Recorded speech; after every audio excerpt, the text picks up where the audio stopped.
never going to be as great as the original. แต่ว่าเขาบอกว่าคุณก๊อปปี้ยังไงคุณก็ไม่มีทางจะดีไปกว่าต้นตำรับได้ So how do you get your own style? It's not so easy, but there are certain things you can do. And writing songs is one way to help, because if you write your own music and you try to be kind of true to your heart of trying to write a song that you like, that you believe in, that you think, wow, this is me, this is cool, and not a copy of some hit song on the radio, but just something that you feel on your instrument that you composed that you thought was you. It's kind of, then you have this song that's sitting there, right? And then you can say, yeah, that's me. ครับเขาบอกวิธีที่ดีเนี่ยวิธีที่ง่ายและดีก็คือการแต่งเพลงของคุณเองเพลงที่คุณแต่งขึ้นมาเองเพลงที่คุณคิดว่ามันดีสิ่งที่คุณชอบมันแต่ไม่ใช่คุณไปก๊อปปี้มาจากเพลงดังๆนะครับแล้วเมื่อเพลงที่คุณชอบนั้นมันเสร็จแล้วเนี่ยคุณสามารถมองย้อนไปที่มันแล้วก็บอกว่านี่แหละนี่คือสไตล์ของเรานี่คือตัวเรา And everyone has their own style inside them. It's just a matter of getting it out. For instance, everyone has their own voice. When you call your friend or your friend calls you on the phone, they don't have to say their name.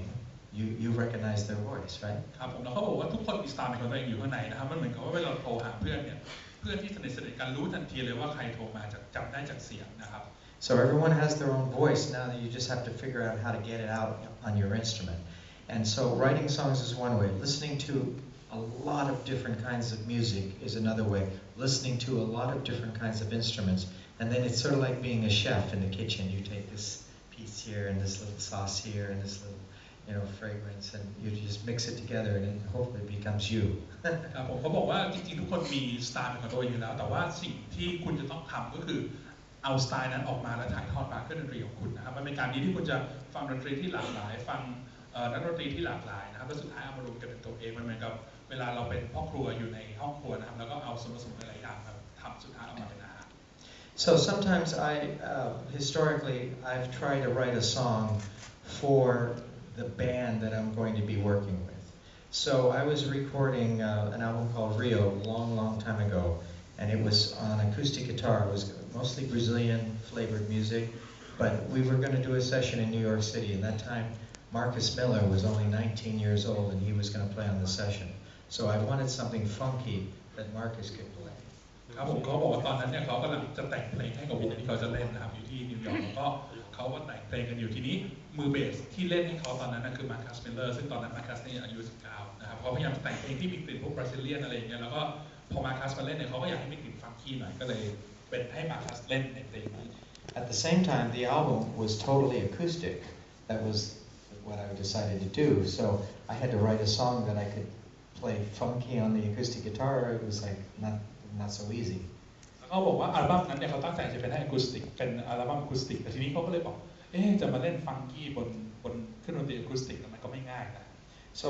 in a lot of my music I will come up with kind of a central riff. แล้วก็ส่วนใหญ่เวลาเขาแต่งเพลงเนี่ยเขาจะมีริฟเขาเรียกเป็น central riff คือริฟสำคัญของเพลงขึ้นมาก่อนนะครับเป็นหัวใจของเพลง So in this key of G I came up with this.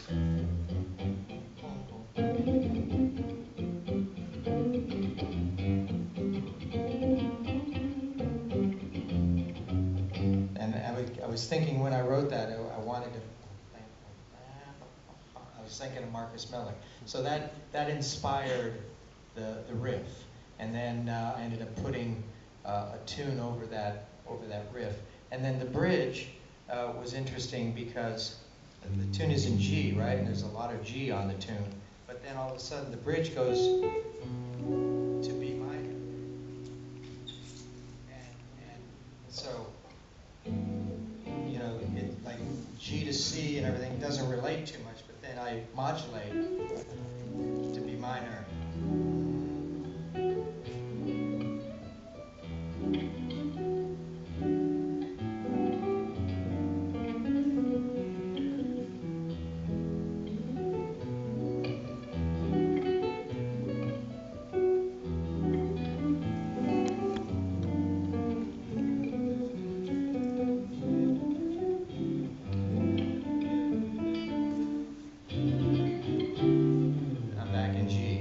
So a lot of times it's about modulating. ครับผมแล้วเขาบอกว่าอย่างเพลงเนี้ยเขาขึ้นริฟมาก่อนเป็นคีย์ G นะครับเพราะว่าผมนึกว่านึกถึงมาร์คัสมิลเลอร์แล้วเหมือนเล่นเบสสลับที่เป็นฟังแล้วก็เลยได้เป็นริฟนี้ออกมาแต่ทีนี้พอมาที่ท่อนบริดเนี่ยคือท่อนอื่นมันเป็นคอร์ด G กับ C ซึ่งมันค่อนข้างจะอยู่ใน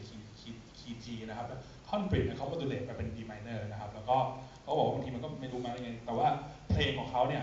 หัวใจของมันก็คือการเปลี่ยนคีย์นะครับมันทำให้เพลงมันมีสีสันขึ้น So a lot of times I will, even when I'm writing a funky tune or an up-tempo tune, when I'm writing, especially if I'm writing on the guitar, which I don't always write on the guitar, sometimes I use the computer and loops and different things. But if I'm writing on the guitar, sometimes I'll write it like a ballad. Like a ballad. So in other words, I remember writing the bridge to Real Funk like a ballad. Let's see.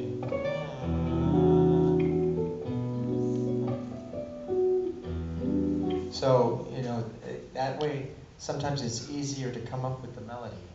ครับผมเขาบอกว่าปกติเนี่ยก็ถ้าเขาแต่งบนกีตาร์เนี่ยซึ่งปกติบางทีเขาก็แต่งบนคอมพิวเตอร์ใช้ลูปใช้อะไรบ้างแต่ถ้าเขาแต่งบนกีตาร์เนี่ยเขาจะพยายามแต่งโดยคิดว่ามันคือเพลงบัลลาดมันคือเพลงที่มันเป็นบัลลาดเป็นเพลงช้าแล้วก็